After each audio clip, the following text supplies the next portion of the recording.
வணக்கம். அண்மையில உங்களுக்கு ஒரு செய்தி தெரியும். அதாவது நடிகரும் தமிழக வெற்றிக் கழக தலைவருமான விஜய் அவர்கள் வேலூர்ல ஒரு மக்கள் சந்திப்பு நிகழ்ச்சி நடத்தியிருந்தாங்க.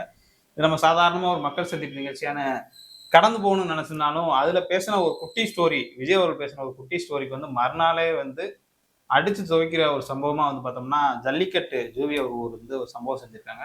முன்னாடி பார்த்தோம்னா, தவிர்க்கக்காரங்க சோசியல் மீடியா முழுவதும் தற்போது கதறி கொண்டிருக்கக்கூடிய சூழல கூட பார்க்க முடியுது. ஏன்னா, ஒரு 2 வருஷமா கட்சி ஆரம்பிச்சு, நாங்க தான் தமிழ்நாட்டுல அடுத்த முதலமைச்சர். எங்க அண்ணன் வந்துட்டாருன்னா, நதிநீரை பதிநீர் ஆக்குவாரு, குடிநீரை கூல் ட்ரிங்க்ஸ் ஆக்குவாரு. பாலாறு ஓடும், தேனாறு ஓடும். ஒரே கேபிள்ல எப்படி 60 சேனல் தெரியுது, 70 சேனல் தெரியுது. அதே மாரி ஒரே குழாயில சரக்கு வரும், பால் வரும், மோர் வரும், ரசம் வரும், எல்லா ஸ்நாக்ஸ் வரும்ன்ற மாரியான பல்வேறு திட்டங்கள போட்டிருந்த தாவேகாவுக்கு மொத்தமாக தாவேகா சொல்லியே முடிக்கிற மாரி ஒரு கருத்த தான் சொல்லியிருக்காங்க. தாவேகா தற்போது சோசியல் மீடியால முழுவதையும் கதறிக்கிட்டு இருக்காங்கன்ற பத்தி தான் நம்ம பார்க்குறோம். அதாவது உங்களுக்குலாம் தெரியும், தமிழக வெற்றிக் கழகம் தொடங்கி 2 வருஷம் ஆயிருச்சு. பல்வேறு பேட்டிகள் நம்ம சொல்லியிருக்கோம். அத பத்தி நம்ம பேச வேணாம். இதுல கடந்து போயிருவோம். ஆனா, வேலூர் சந்திப்பு அப்படின்னு ஒரு மக்கள் சந்திப்பு நிகழ்ச்சி விஜய் அவர்கள் அண்மையில் நடத்துறாங்க. அந்த மக்கள் சந்திப்பு நிகழ்ச்சியே ஏற்கனவே ஒரு ரோட் ஷோ பண்ணிக்கிருந்தாரு. "உங்க விஜய், உங்க விஜய், வீரனா வரவா" அப்படின்ற மாரியான உயிரெடுக்க வர்றதுக்கான அதுல பாட்டே மாத்திக்கணும். "உங்க விஜய், உங்க விஜய், உயிரென வரவான்ற பேர்ல, "உங்க விஜய், உங்க விஜய், உயிரெடுக்க வரவான்னு" மாத்திருக்கணும். அது தப்பா பாட்ட அன்னைக்கு போட்டாங்க மெட்டு. ஓகே. அது ஒரு புறம் இருக்குன்னு கூட வச்சுக்கிறோமே. கரூர் தீவிர சம்பவத்துக்கு முன்னாடி அந்த ஒரு பாட்டு எடுத்திருக்காங்க. இந்த ஒரு வேலூர் மக்கள் சந்திப்புல பார்த்தோம்னா, ஏற்கனவே காவல்துறையோ, தமிழ்நாடு அரசோ, பல்வேறு நீதிமன்றங்கள் என்ன சொல்லுதுன்னா, விஜய் அவர்கள் கூட்டம் வந்தாவே ஒரு அசம்பாவிதம் ஏற்படுற அளவுக்கான ஒரு கூட்டம் இருக்கிறது. ஏன்னா விஜய் அவர்கள் கட்சிக்காரங்களா வரல. ஃபர்ஸ்ட் ஆஃப் அதான். ஏன்னா விஜய் ஃபர்ஸ்ட் டைமா இப்ப முதல் தலைமுறை பட்டதாரி, முதல் தலைமுறை படிப்பாளி இந்த மாதிரிலாம் பல்வேறு நபர்கள் மாரி, இதே நான் முதல் தடவைப்பா, நான் தான்ப்பா காலேஜுக்கு போறேன் அப்படின்ற மாதிரி விஜயை முதல் தலைமுறை யாரும் பார்த்ததே கிடையாது. அதனால விஜய் அவர்கள் எங்கேயாவது வந்தாருன்னா எப்படியா பார்த்துடலாம் அப்படின்னு சொல்லிட்டு தான் பல நபர்கள் நினைச்சுக்கிட்டு விஜய் எங்கெங்கெல்லாம் வராரோ அந்த இடத்துக்கு போயிட்டு முன்னாடியே இடத்த பிடிக்கின்றக்காக கரூர்ல ஒரு 40 பேர் செத்தாங்க. இந்த செத்தும் திருந்தினாரா விஜய் அப்படின்லாம் கிடையாது. இந்த வேலூர் மீட்டிங்ல விஜய் அவர்கள் ஒரு குட்டி ஸ்டோரி சொல்றாரு. என்ன சொல்றாருன்னா, இது மன்னர் காலத்துல சொன்னாவே உங்களுக்கு தெரியும் 23ஆம் புலிகேசின்னு ஒரு படம். அந்த காலத்துல சொன்னாவே ஒண்ணு சிரிக்க மாட்டாங்க. இன்னைக்கு ஒரு காமெடி சொல்லிட்டு, இது மாதிரிதான் எங்களோட ஆட்சி வரணும். ஒரு கதை எழுதிட்டாருன்னா, இப்ப நானே இருக்கேன். நான் ஒரு முதலமைச்சராக போறேன்னு ஒரு புத்தகம் எழுதிட்டா நான் முதலமைச்சர் ஆயிட முடியுமா? உள்ள ஒரு கதை இருக்கு. அந்த கதையை சொல்லி முடிச்சா நான் முதலமைச்சர் ஆயிட முடியுமா? அந்த மாதிரியான ஒரு கேவலமான ஒரு கதையை தான் விஜய் அவர்கள் சொல்றாரு. என்ன சொல்றாருன்னா, ஒரு பெரிய ஊராம், அது நகரமா. அதுல 4 சந்திப்பு இருக்குமா. முக்கியமான எப்பயுமே பரபரப்பா காணப்படக்கூடிய இடமா. அந்த இடத்துல அம்பலப்பட்டு போயிட்டாப்புல. என்ன சொல்றாருன்னா, அங்க ஒரு சீறுகின்ற ஒரு காளை இருக்கான். முதல்ல காளை எதுக்குய்யா நரகத்துக்கு போகுது? நரகத்துல ஒரு காளை இருந்துச்சுன்னா, அத வீட்ல கட்டி போட்டு வச்சிருப்பாங்க. அதுல இத்தனை அடுக்கு போலீஸ் பாதுகாப்பு, இத்தனை அடுக்கு ராணுவ பாதுகாப்பு மாரி அத்தனை அடுக்கு அந்த வீடு பாதுகாப்பு இருக்கும். ஒரு கொட்டகை இருக்கும். அந்த கொட்டகத்தை சுத்தியே பார்த்தோம்னா, அந்த ஜல்லிக்கட்டு மாடு வெளிய போக முடியாத அளவுக்கு தான் அந்த கேட் மத்த எல்லாமே வடிவமைச்சிருக்கும். அதையும் தண்ணி வச்சுன்னா வெளியில ஒரு கேட் இருக்கும். அந்த மாடுனால அந்த ஜல்லிக்கட்ட தவிர்த்து சிட்டிக்குள்ள ஒரு மாடு இருக்குனாவே, அந்த பகுதிய தாண்டியே போ முடியாது. அதே மாரி ஜல்லிக்கட்டு சிட்டிக்கு உள்ள வருது. ஒரு ஜல்லிக்கட்டு மாடு சிட்டிக்குள்ள வருன்றதே ஒரு கேவலமானது. ஏன்னா மன்னர் காலத்தையும் நான் சொன்ன மாரி தான். இப்ப சொன்னாவே இந்த ஜோக்க சிரிக்க மாட்டாங்க. சரி ஏதோ ஒரு வாதத்துக்காக அவர் சொல்றாரே. அப்பா அவ்வளவு பலம் பொருந்திய, அதாவது சீறி பாயக்கூடிய ஆக்ரோஷமான அந்த காளைய அடக்குறதுக்கு யாருனாலயும் முடியலையாம். உடனே பல்வேறு நபர்கள் சீனியர்கள் இருக்காங்களாம். அவங்களுக்கு முன்னாடி பல பேர் சொல்லியிருக்காங்களாம். அப்போ ஒரு சிறு ஒரு பையன் வராராம். அந்த அண்ணன் என்ன இது பண்றாராம், அந்த கூட்டத்துக்கு நடுவுல அப்படியே ஒரு போறாப்லையாம். அவ உடனே மாடு அங்கேருந்து முறைக்குதுலாம். இவர் உடனே 2 பாக்கெட் எடுத்து புல்லுக்கட்டு நீட்டுதான். ஒரு சின்ன பையன் சொல்றார். ஒரு பெரிய மனுஷன்னு சொன்னா கூட அவன் பாக்கெட்ல வச்சிருந்தானா, இங்கிட்டு ஒரு 1 கிலோ எடுத்திருப்பான், இங்கிட்டு 1 கிலோ எடுத்துக்கலாம் சொன்னா. அவ்வளவையும் வைக்க முடியாதுன்னு வைங்களேன். அப்ப அந்த பாக்கெட்ல இருந்து அவன் எடுக்கிற ஒரு 100 கிராம் இருக்கும். 100 கிராமுக்காக ஒரு மாடு ஓடிற போது, இது இதாவே தெரியலையே. நம்மளவே திடீர்னு புழு சட்டை மாறன் ரேஞ்சுக்கு கொண்டு போகணும்னு நினைக்கிறாங்க. ஏன் அந்த அறிவு கூட இல்லையா உனக்கு? இவ்வளவு பெரிய 50 வயசு ஆயிருக்கு. 50 வயசு எரும மாடு மாதிரி இருக்கு. ஒரு சின்ன பையன் பாக்கெட் எவ்வளவு சைஸ் இருக்குன்னு தெரியாதா? அந்த சின்ன பையனுக்கு எத்தனை வயசுனாவது சொன்னியா? அதையாவது சொல்லியிருக்கணுமா இல்லையா? அந்த மாடு தேர்தல் களமா. தேர்தல் களம்ன்றாவே ஒரு மாடு ஆக்ரோஷமான மாடுன்ற லெவலுக்கு கொண்டு போய் வச்சிருக்காரு பாருங்க. ஆனா அந்த மாட்டை ஒரு ஆள்னால அடக்க முடியும் அப்படின்னு ஒரு கருத்து சொன்னாரு. இந்த இடத்துல தான் நம்ம தலைமை தற்கூரி விஜய் அவர்கள் தலைமை தற்கூரி விஜய் அமலப்பட்டு போயிருக்காரு. ஏன் அந்த இடத்த சொல்றேன்னா, அந்த மாடை கட்டுப்படுத்த முடியும்னு ஒரு கருத்தை சொல்றாருல்ல, அதுதான் திமுக. திமுக தற்போது 2026 தேர்தல ஒட்டி பல்வேறு நலத்திட்டங்கள் 2026 தேர்தல் மட்டும் இல்ல 2021 பல்வேறு நலத்திட்டங்கள் அறிவிச்சாங்க. முக்கியமா பார்த்தோம்னா பெண்களுக்கான பெண்கள் பிறக்கிறதுல இருந்து படிச்சு திருமணமாகி அவங்க இறப்பு நிகழ்ச்சி வரைக்குமான பல்வேறு திட்டங்களை வந்து திமுக அரசு வந்து வகுத்து கொடுக்குது. சின்ன பிள்ளையா இருக்கியா, சின்ன பையனா இருக்கியா, உனக்கு காலை உணவு திட்டம் தரேன். போய் படி. படிச்சு நல்லா அடுத்து போறியா, காலேஜ் போறியா, கல்லூரி போறியா, உனக்கு மாதம் 1000 வந்து புதுமை பெண் திட்டத்துல தரேன். அப்படியே அடுத்து வேலைக்கு போறியா, உங்களுக்கான பல்வேறு மு நான் முதல்வன் திட்டம் மூலியமா வந்து உங்களுக்கு வேலை வாய்ப்புல இருந்து பல்வேறு இதில உருவாக்கி தரோம். அதே மாரி நல்ல சிறந்த ஒரு மாணவராக வரீங்களா, உங்கள வந்து தேர்ந்தெடுத்து பல்வேறு நாடுகளுக்கு வந்து சர்வதேச அளவுல வந்து உங்கள கொண்டு போறன்ற மாரி பல்வேறு திட்டங்கள் வச்சிருக்காங்க. அதே மாரி அதுக்கு கட்டமா பார்த்தோம்னா, வீட்டு பெண்களுக்கு அவங்களுடைய தாயாருக்காக வந்து மாதம் ரூ. 1000. அதே மாரி பள்ளிக்கூடத்துக்கு போறதுக்கோ, காலேஜுக்கு போறதுக்கோ உனக்கு வந்து ஏதாவது பிரச்சனை இருக்கா? உங்களுக்கு பஸ் பாஸ் தரோம். அங்க உயர்கல்வி படிக்க போறீங்களா? உங்களுக்கு என்னென்ன நிதி உதவி வேணும்? அத நாங்க செஞ்சு தரோம். அதே மாரி பார்த்தோம்னா, இப்ப முதியோர்களோ, பெரியவர்களோ, பெண்களோ காமனா பெண்கள் அனைவருக்கும் வந்து பார்த்தோம்னா, இலவச பஸ் தரோம். அப்டிலாம் சொல்லி இந்த கட்சிய கட்டமைச்சு, தமிழ்நாட கட்டமைச்சு ஒரு கட்சி வந்து முன்னேத்திட்டு தமிழ்நாட கொண்டு வந்து இருக்கு. ஆனா விஜய் அவர்கள் என்ன சொல்றாருன்னா, ஒரு எரும மாட்டு கதை. அது எரும மாடா, பசு மாடா, இல்ல எந்த மாடுன்னே தெரியல. காளை மாடுன்னு வேற சொல்றாரு. அதான் ஜூலி வந்து இன்னைக்கு ஒரு கருத்து சொல்லிட்டாங்க. ஏன்னா, வழக்கமா வந்து நீங்க ஒரு கருத்து சொல்லுவீங்க. அதுல ஒண்ணுமே இருக்காதுன்னு எங்களுக்கு தெரியும். இப்பவே ஒண்ணு சொல்லியிருக்கேனே, என்னன்னே அங்கிட்டு.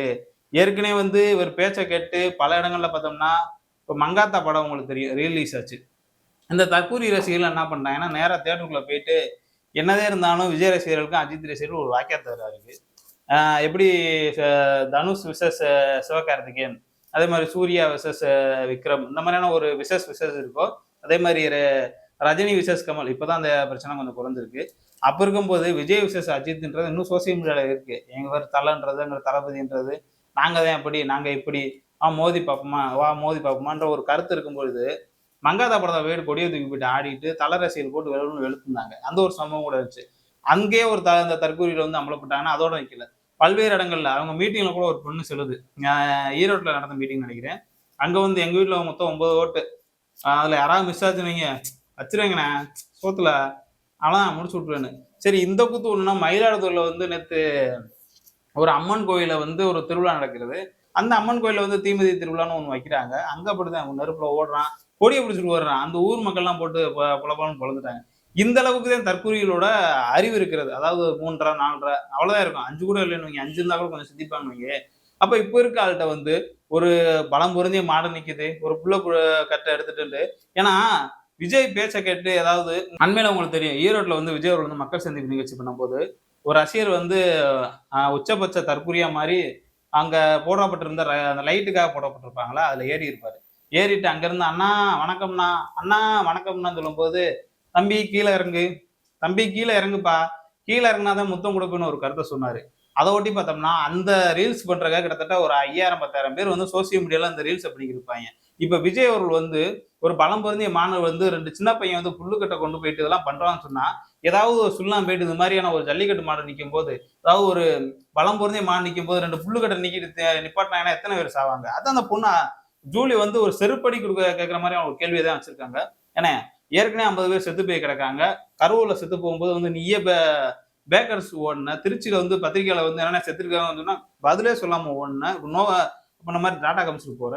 அப்போ இப்போ வந்துட்டு ஒரு புல்லுக்கட்டை தூக்கிட்டு வந்து ஒரு பலம் பொருந்திய மாட சொன்னா 500 ஆச்சுன்னா என்ன பண்றதுன்னு கேள்வி கேட்கறாங்க. இதுக்கு வந்து தற்கூரிகள் வந்து தொடர்ந்து வந்து கத்திருக்காங்க. என்ன கத்துற?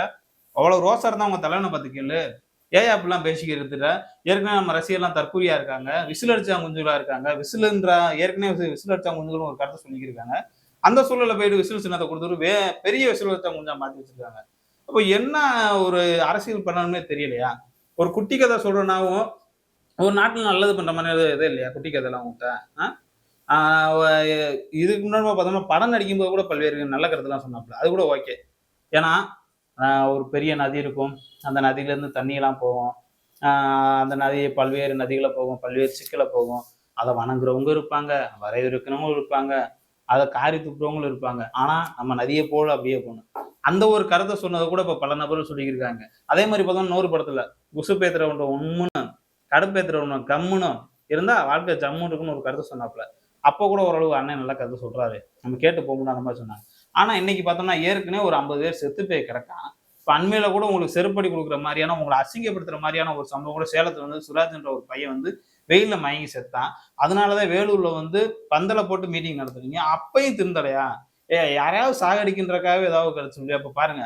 இப்ப இந்த ஜூலின்றவங்க வந்து இந்த டிக்டாக் அந்த ஜல்லிக்கட்டு போராட்டத்துல பங்கேற்ற அந்த ஜூலி மட்டும் தற்போது ஒரு பேச்சு பேசலன்னா இவங்க என்னென்ன பண்ணுவாங்கன்னே தெரியல. நாளையில இருந்து என்னென்ன ரீல்ஸ் ஆக போகுது, எத்தனை மாடுகள்ட்ட இவங்க முட்டு சாக போறாங்க. ஏன்னா இது சாதாரண ஒரு மாற்று பிரச்சனை மட்டும் இல்ல. ஏற்கனவே இந்த பீட்டாண்ட ஒரு அமைப்பு வந்து 2017ல ஜனவரி மாசம் வந்து தமிழ்நாட்டுல ஜல்லிக்கட்டு நடத்தக்கூடாதுன்னு சொல்லிட்டு ஒரு வழக்கு போட்டு அது உச்சநீதிமன்றம் கூட இது பண்ணிருந்துச்சு. உச்சநீதிமன்றம் வரைக்கும் தமிழ்நாட்டு மாணவர்கள் வந்து போராட்டத்துக்கு எதிராளியா வந்து இது அவங்களுடைய பண்பாட்டு விழா 5000 ஆண்டுகளான தமிழர்களுடைய பாரம்பரிய விழான்னு சொல்லிட்டு போராடி பெற்றது. அந்த போராட்டத்துக்கு நீ தானே வந்திருந்த. வெறும் நல்ல ஒரு மாஸ்க் கட்டிட்டு வந்து நின்றேல. இப்படி மாஸ்க் கட்டி நின்றுட்டு இப்படி ஒரு கையை கட்டிட்டு நின்ற சீன்ஸ்லாம் இருந்துச்சா இல்லையா? அப்ப இவ்வளவு இருந்து ஜல்லிக்கட்டு தடை செய்யறதுக்காக இந்த மாதிரியான வேலைகளை பாக்குறியா என்ற கேள்விதான் நமக்கு இருக்கிறது. ஏன்னா இது ஜல்லிக்கட்டு ரசிகர்கள் வந்து உண்மையா வந்து ஜல்லிக்கட்டு சங்கம் வச்சிருக்கவங்கள முதல்ல வந்து விஜய் அவர்கள் வந்து கண்டிக்க ஆரம்பிக்கணும். ஏன்னா இது போக விட்டோம்னா நீங்க தற்கூறு ரசிகர்கள் விஜய் எது சொன்னாலும் அது உண்மையா பண்ணணுன்றக்காக அவன் ஒரு பாவம் ஒரு மேடைக்கு ஏதாவது ஒரு மைக் கிடைக்குது ஒரு 27 நிமிஷம் வந்து பேசணும். அதாவது விஜயோட படம்னாவே மக்கள் எப்படி போய் பார்ப்பாங்கன்னா சும்மாலாம் போய் பார்க்க மாட்டாங்க. விஜய் போனா ஒரு 4 பாட்டு இருக்கும், ஒரு 4 காமெடி இருக்கும், ரொமான்டிக்கான சில சீன்ஸ் இருக்கும், கொஞ்சோண்டு சென்டிமெண்ட், ஒரு 4 ஃபைட்டு, ஏதாவது ஒரு பிள்ளையோ அவங்க ஃபேமிலின்னு ஒரு குடும்பத்துல தான் அவர் அட்டாச் ஆகிதே அந்த படம் இருக்கும். அந்த குடும்பத்துக்காரங்களை ஏதாவது ஒன்று பண்ணி வச்சிருப்பாங்க, அதுக்கு பதில் தீர்ப்பாரு.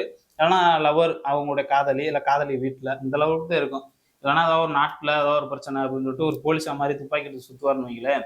அப்ப இந்த லெவலுக்கு இருந்த விஜய் வந்து இதே மாதிரி என்டர்டெயின் பண்ணணும்னா வெறுமனே திமுக எதிர்ப்பு நாங்க வந்து அப்படி பண்ணுவோம் அப்படி பண்ணுவோன்றதை தாண்டி நம்மளும் ஒரு கதை சொல்லணும். நம்ம பசங்க ஒரு குட்டி ஸ்டோரி பண்ணணும். ஏன்னா இன்ஸ்டாகிராம், வாட்ஸ்அப் ஸ்டேட்டஸ், யூடியூப் ஷார்ட்ஸுக்காக பேசக்கூடிய நபர் தான் விஜயோ சீமானோ. ஏன்னா அவரோட பேச்சு பிள்ளை பாருங்க கரெக்டா 1 நிமிஷம் 1.5 நிமிஷம் 2 நிமிஷம் அந்த ஷார்ட்ஸ் போடக்கூடிய வடிவத்துல தான் அவரோட பேச்சுக்களே இருக்கும். அதை பிரிச்சு பிரிச்சு பேசுவாரு. அதே மாதிரி பார்த்தோம்னா ஒரு கட்டு பேசி முடிச்சோன்னு ரைட்டா யோசிப்பாரு. அடுத்த கட்டு அதே மாதிரி ஒரு பேட்டின்னு இருந்துச்சுன்னா ஒரு 20 நிமிஷம் இருந்துச்சுன்னா ஒரு 20 ஷார்ட்ஸ் போடக்கூடிய வகையில தான் அவரோட பேச்சு அமைஞ்சிருக்குன்றதா இருக்குது. வேணா நான் அந்த பேட்டி சொல்லி முடிச்சிருக்கேன். இதுக்கடுத்து வேணா அவரோட பேச்சை வேணா செக் பண்ணி பாருங்க. அந்த அளவுக்கு தான் இருக்கும். எனவே இந்த ஜல்லிக்கட்டு ஜூலி அவர் சொன்ன கருத்தை வந்து நம்மளும் வந்து ஏத்துக்கிறோம். ஏன்னா இது 50 வந்து 500 மாத்துறதுக்கான திட்டத்தை தான் விஜய் அவர்கள் போட்டிருக்காங்க. முதல்ல வந்து தற்கூரிய வந்து தாவேக்காரங்கிட்ட இருந்து நம்ம காப்பாற்றணும். ஏன்னா தமிழ்நாடு வந்து நிம்மதியா அமைதி பூங்காவா இருக்கணும்னா இது போன்ற தற்கூரி கட்சிகளை வந்து மக்கள் வந்து மக்களிடம் வந்து அந்நியப்படுத்துன்றதான் இந்த நேர்காணல் வாயிலாக வந்து தெரிவித்துக் கொள்கிறேன். மீண்டும் ஒரு நல்ல காணொலியோடு உங்களை சந்திக்கிறேன். மிக்க நன்றி.